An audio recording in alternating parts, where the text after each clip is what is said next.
Here's the finals review. I had to do all over again because what I recorded in class did not come out correctly because it was stop and go. And on top of that, I had made one or two silly mistakes. So here it is. Please study this carefully. In question number 1, you're asked to find out the volume of one block. You have to find out it's A cube. And to find the volume of 1 mole, you know that the Avogadro number multiplied by the volume of 1 block would give you the total volume of 1 mole of cube-shaped blocks. So that would be the total volume, of course, in meter cubes. So I'll go ahead, this is in meter cube.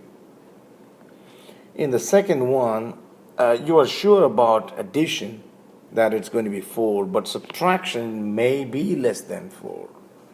So you go with addition because of that you are sure all the time.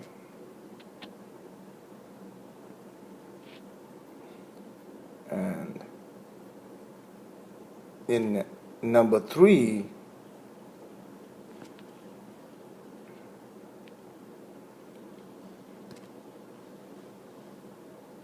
the position is given. To get to the velocity from position, you have to differentiate it. So you get that. And here it's talking about a maximum velocity or maximum speed. So this is one question where I had overlooked the fact because I had to say that if velocity is maximum, then dv by dt is equal to 0.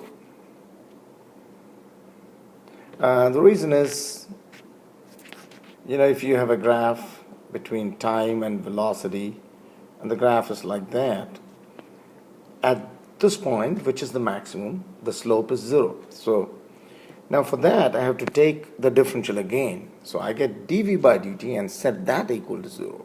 So 12 minus 60 is equal to 0. And so I get t is 2 seconds. And then find x at 2 seconds. So that'll give 16 meter as the answer. Because the velocity is maximum, and therefore it's the change in velocity that is set to 0. Question 4, the position is given again, and you're asked to find the acceleration. So you have to differentiate it twice. First you get the velocity, and then you differentiate again, you get the acceleration. And then plug in t is equal to 1 second carefully, and you get it as 8.1 meter per second squared.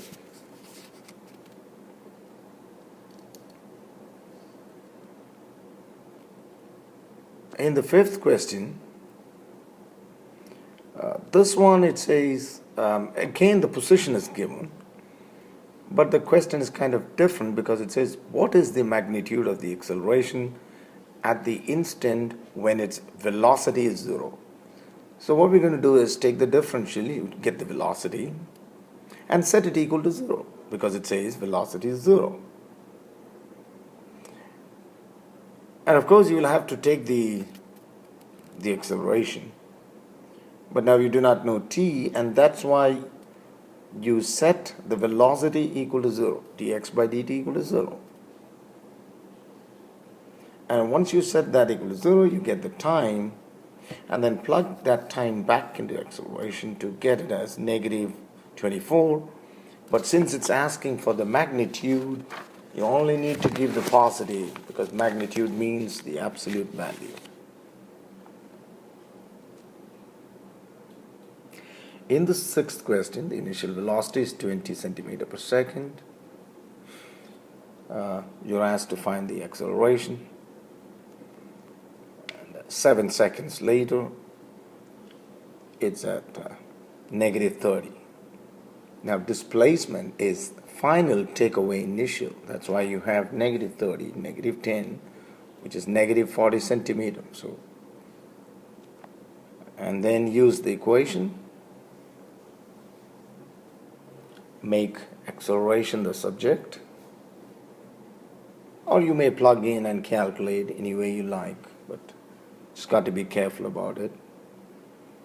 And you would get the answer as negative 7.3 centimeter per second squared.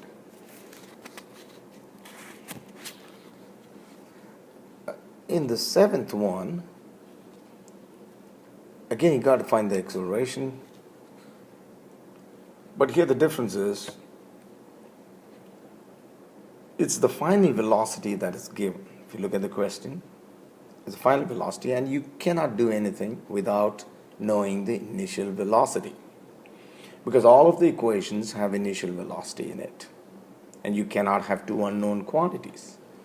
So you have to either find out the initial velocity or make two equations and figure out what the initial velocity is. Okay, so that's what is given. Again, notice that delta x is 50 minus 10, final takeaway initial. And you get from that equation an important one: displacement is average velocity into time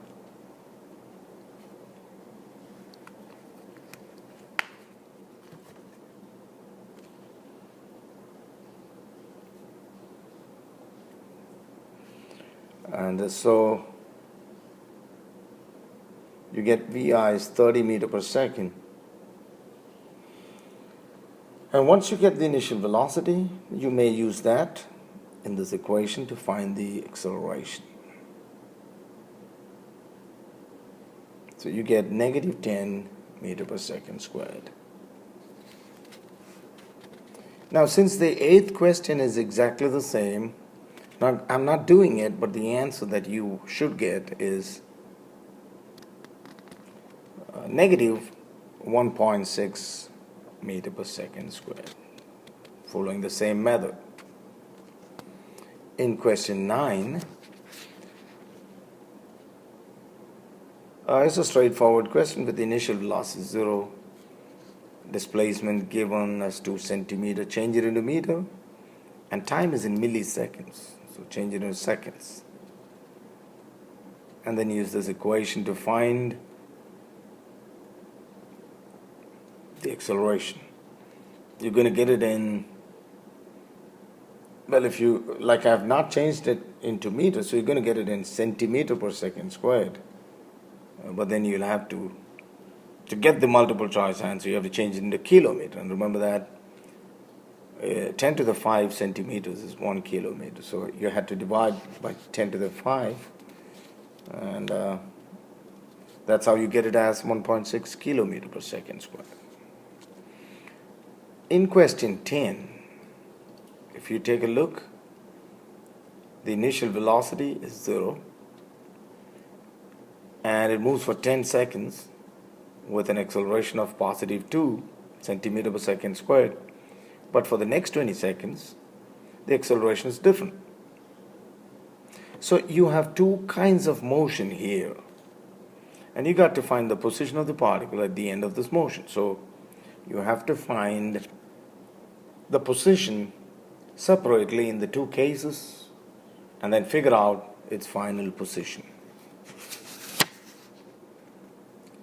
So the first one, you can find the change in position by using this straight, and that's after 10 seconds, so you got it to be at 100 centimeter. Now remember that the final velocity of the first case becomes the initial velocity of the second case. So we find the final velocity of the first case, 20 centimeter per second. That's after 10 seconds. So that is the initial velocity of the second case. And then you have the A. Got to find the A change in position after 20 seconds. Use this equation again.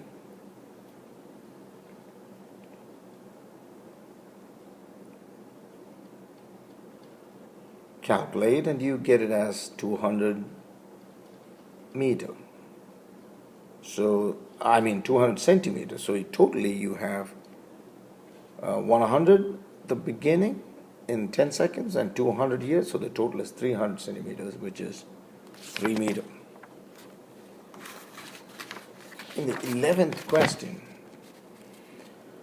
got to remember that the acceleration due to gravity is 9.8 meter per second squared, even if the object is thrown down.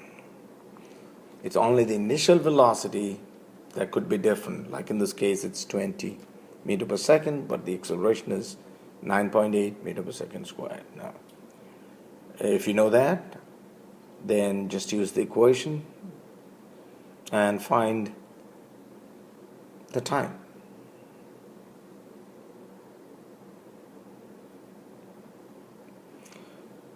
You get a quadratic, solve that.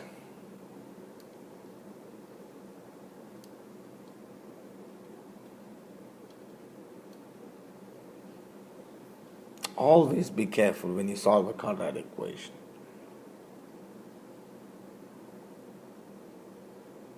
I just said that, and okay, so that's 60. No negative here because it's going straight down, it's positive 60. You get the time as 2 seconds. Okay, in the 12th question, stop and look at it. The object is thrown vertically up. It has a speed of 25 meters per second when it reaches 2/3 of its maximum height. Could do this in several ways, but remember that when it goes to the maximum height, its velocity becomes 0.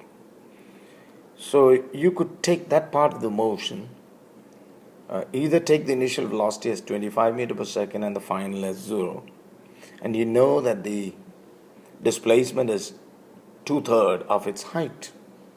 So that is the fact I'm using here. So this is the equation. Know that I know that acceleration is negative 9.8, both when it's going up and down, because you only take the initial case. So now this is an equation on its upward journey, and I could have a similar equation on its downward. On its downward, it starts from 0, comes down to 25. On its upward, it goes from 25 to 0. I hope that makes sense. So I have two equations, and I'm going to put them equal to each other.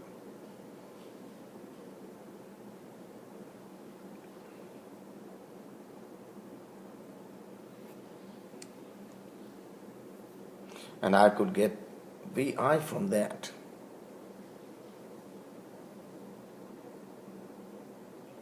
And once you get the initial velocity, use the same equation again to find the height.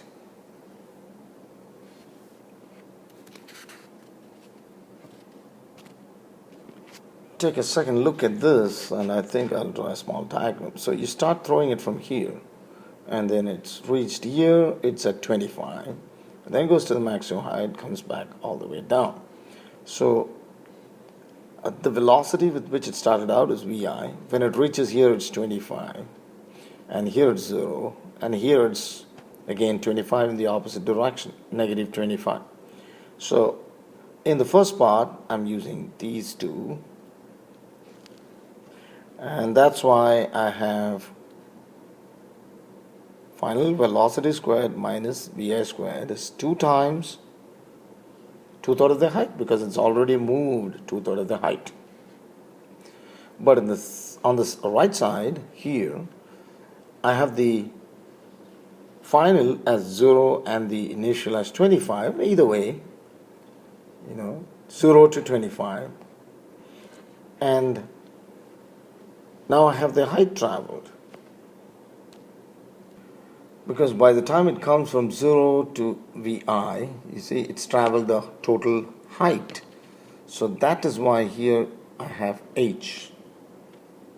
So on the left side, I only used this part of the motion, and on the right side, I used this total part of the motion. All right. And the 13th question, if you look at it carefully, you see that in the first part, it is decelerating, then it moves at constant velocity, and then it's accelerating. So that's understood from the graph.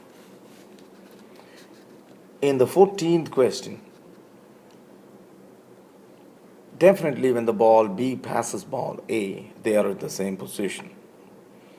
And also, as I said before, although the second ball was given a shove, its acceleration is exactly the same as the first one. 15, one is going up, the other is going down. Therefore, definitely their velocities are equal and opposite, but their accelerations are equal. Only take the initial part, which is negative 9.8. In 16, the speed of the object is given, and you're asked to find the acceleration. You just differentiate and plug in t as 2 seconds.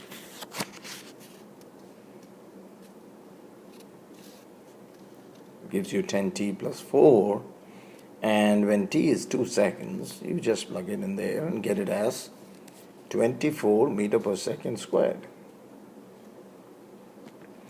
In 17, you are given two vectors and you're asked to find the magnitude of the vector c, which is 2a minus b. So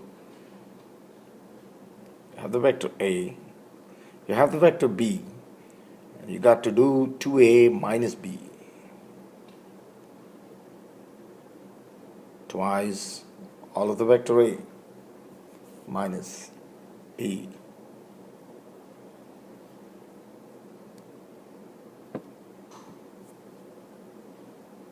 Collect the I and the j's, and then find the magnitude.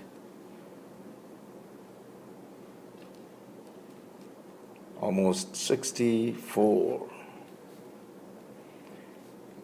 18,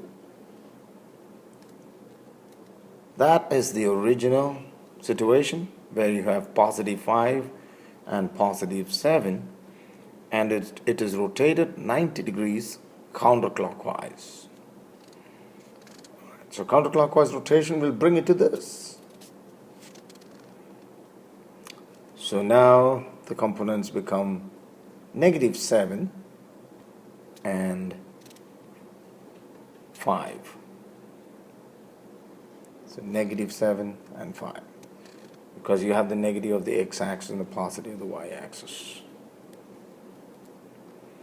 In 19, the particle is moving at a constant acceleration. Its position and velocity are given, and you're asked to find the distance. Straightforward. That's the initial velocity. That is the initial position. Oh, that should have been xf minus xi.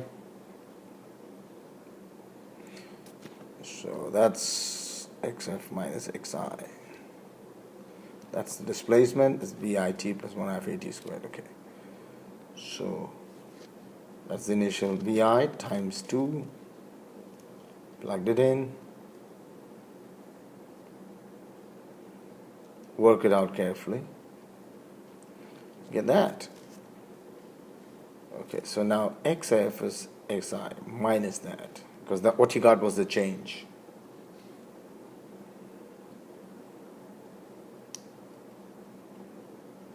And to find the magnitude, again, square them up, add, take the square root. In question 20, excuse me, you have to be careful about what is given. One, the radius is given. The other is 5 turns every minute. Minute can never be used, so it's 5 turns in 60 seconds. So you can either work with the time period or the frequency, but you have to know which one you're talking about. 5 turns in 60 seconds would be 5 by 60 turns in every second. That is frequency.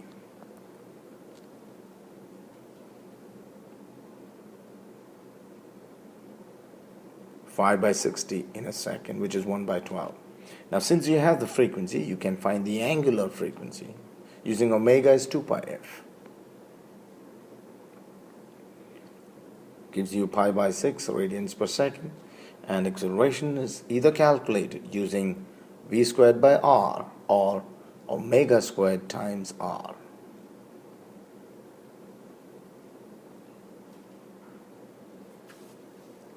And how do we know it's upward? Because the acceleration has to be to the center of the circle, and since it's the lowest point, it has to be acting upward.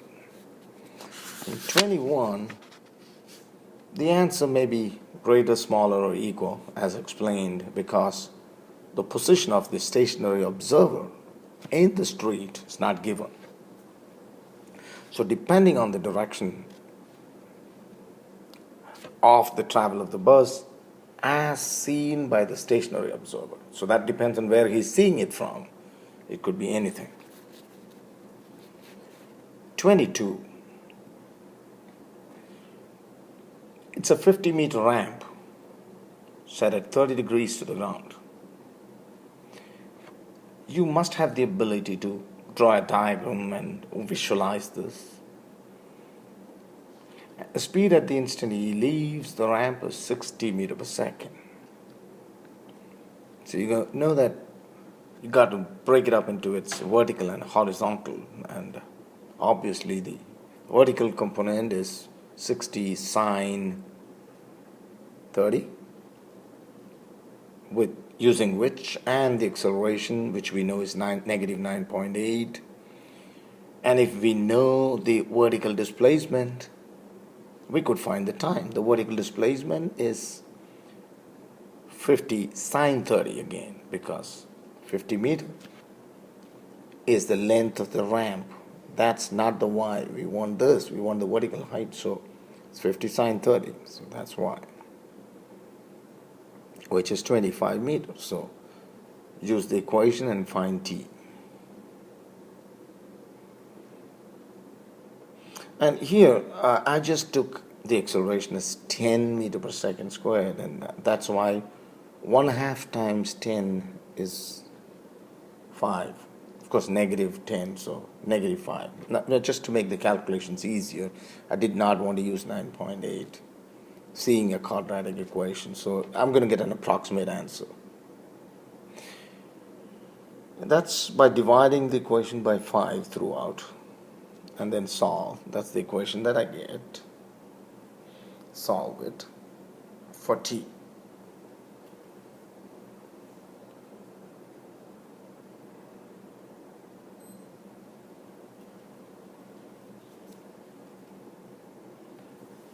So you get 350.22 meter, and the answer is the closest one, 355, which you would have got if you're taking it as 9.8.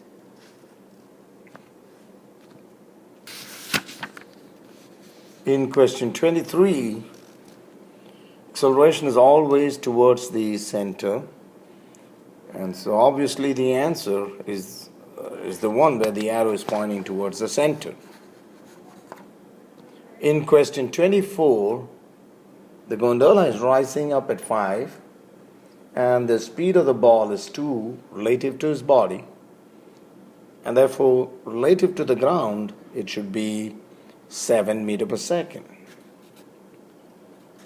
In question 25, that is the kind of diagram given. You have the weight acting straight down, vertically down. The tension in the string is Ft, which is resolved into Ft sine and Ft cos. And surely Ft sine theta, as you see from the diagram, should be equal to the weight. And therefore set them equal and solve for the tension in the string.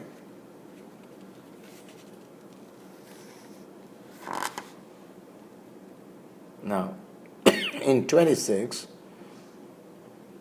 you have this given as the diagram, and there are several ways of doing it, but I think I'll go for the easier method now. You know that the horizontal components, and we've done this before in class, the horizontal components must be balanced. So this one should be equal to this.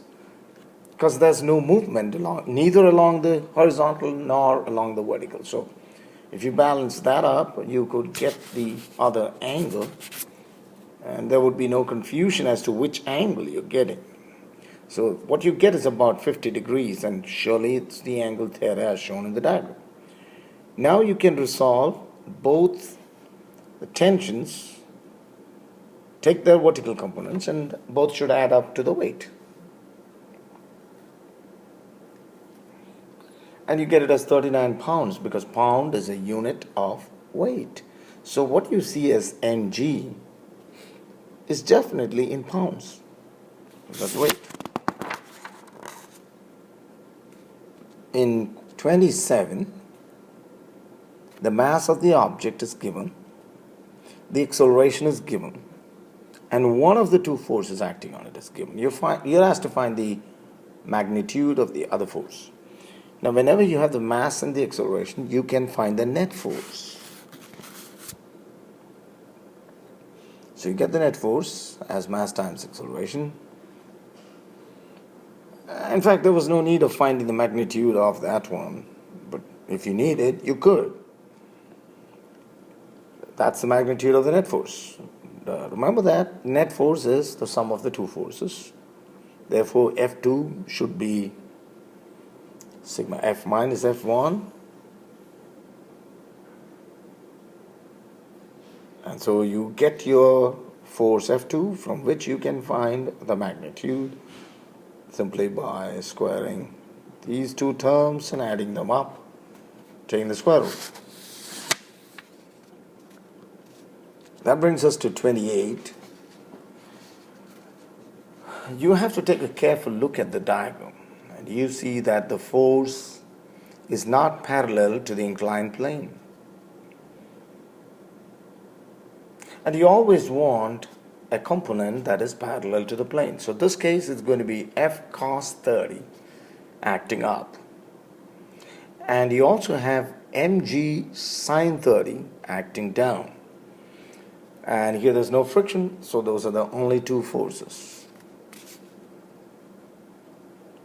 So that gives you 25 cos 30 acting up minus mg sine 30 acting down, which should be your net force, which is 6.95, but net force is equal to mass times acceleration, so you can find the acceleration. At the end of a course like this, certainly you should be able to do a problem as simple as this. In 29, the object was first moving to the east, and then because its velocity becomes negative v naught, that means it's going in the opposite direction, and you're asked to find the total distance. So you know that the distance traveled in both the halves will be the same, so you can find the distance of one half and double it. So the initial velocity, the final is this, acceleration, and time is 2t. So use x and find. Remember that here the initial velocity is v naught, and then the final, because it's only half the journey, the final velocity is 0. Okay? Because it has to stop before it returns. So I got it as 1/2 f by m t squared. And then after you do that, you find the second part where it goes from 0 to negative v naught. So this time you get that. So when you add it up, you get the total distance. And again, remember that although here the initial velocity is v naught and it goes to 0, there's nothing wrong if you take this as the initial velocity and think backwards, because the same symmetric situation, which is what I've done, because obviously I've taken the initial velocity as 0, that's why this term is missing. I think the sound was off for 34, I don't know. Anyway, in 35, remember that it's falling at a constant speed because its weight is balanced by the viscous force. And the question here is how much work is done by the viscous force. And so now you know that the viscous force is exactly the same as the weight. So that's the viscous force, and you know the distance in meter. So multiply the two and you would get the work.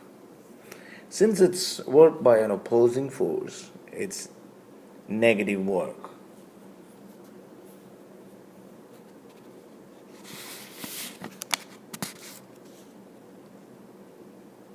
In 36,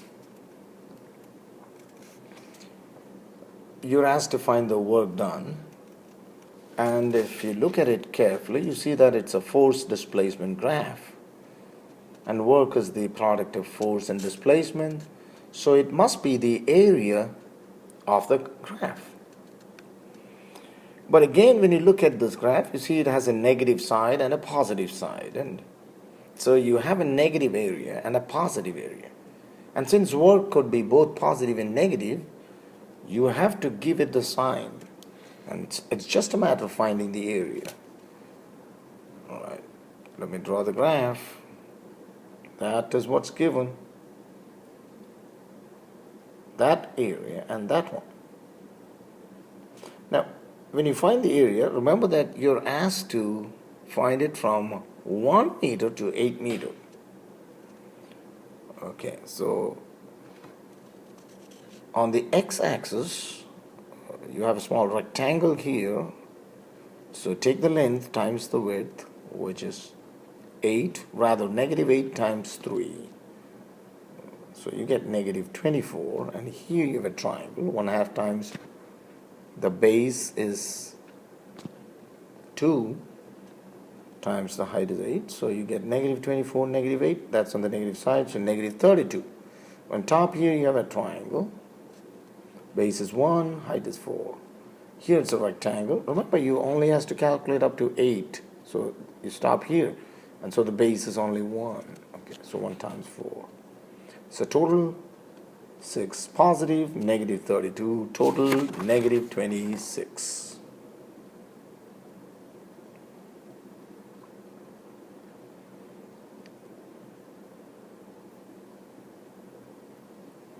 "37 is a fabulous question because when you read it,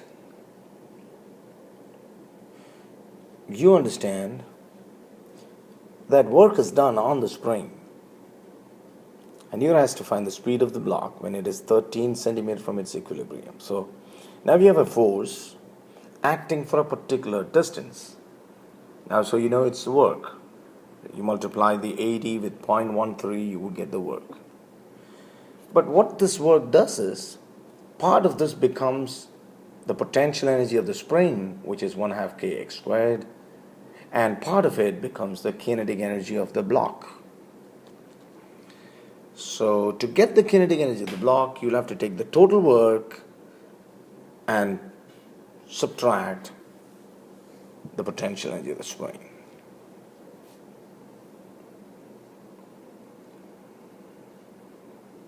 But take care about the K, it's given as kilonewtons, that's why it's 800. So once you get the kinetic energy, now it's easy to find the velocity.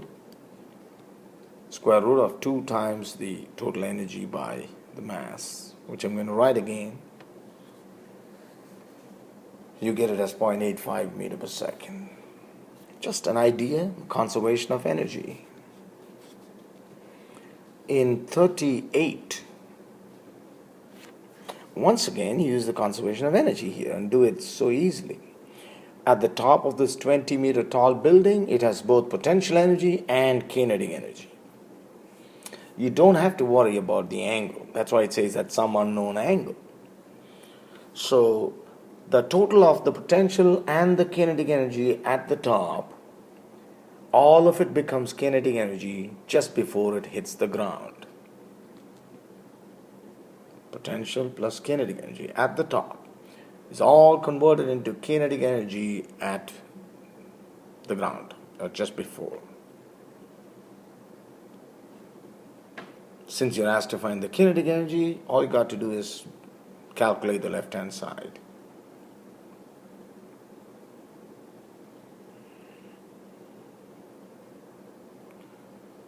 Well, so 0.968 kilojoules. 39. Our horsepower is 746 watts. And the 70 kilogram athlete is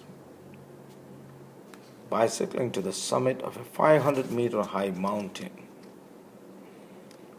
How much energy is being used? Remember that time is not important here, because all you have to do is to find the work done.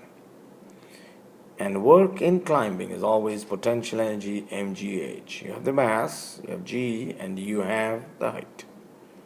That's all. That's the answer.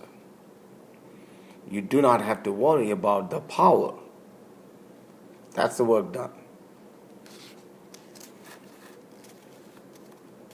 And in 40, the 1.2 kilogram object. Oh, this is the question where you got to remember that.